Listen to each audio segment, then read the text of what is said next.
I think for many people who go down to Antarctica and the Falklands, it's very much a voyage of, I can almost say, spiritual awakening. The wildlife, especially the birds and the penguins, the seals, the whales, unless they're made of stone, they come back changed people.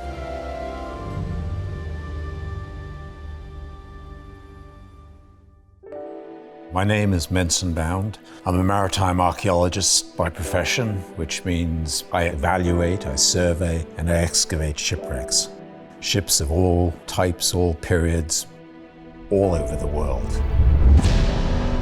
So I'll be traveling with National Geographic, Lindblad Expeditions in October 25.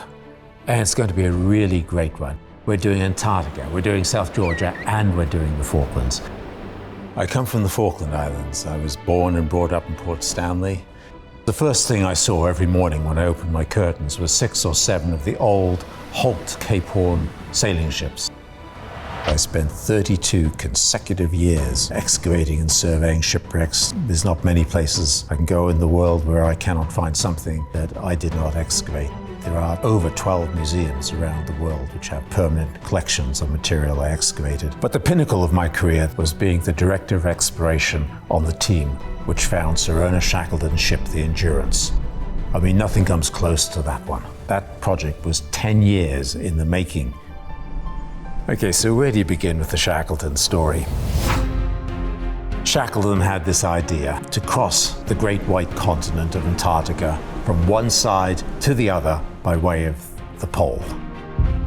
Of course, it didn't go to plan. In fact, he never even got to set foot on Antarctica because his ship got trapped in the ice, it was crushed, and it was sunk.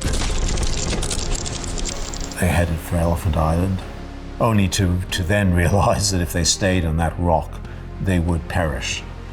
And so Shackleton set off for South Georgia, a lifeboat, open seas, and 2 weeks later he actually made it to South Georgia.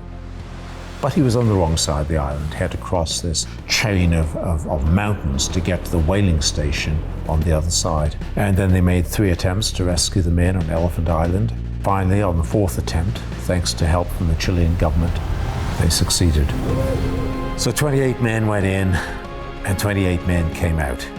It's something that shouldn't have happened. And it all comes down to his determination, his resilience, his courage, and above all, his leadership. So, for me, finding Shackleton was something really quite personal. When I was a kid, tourism didn't exist in the Falkland Islands. It was something that was actually started by my mother and father. They opened a small company called Outward Bound Tours.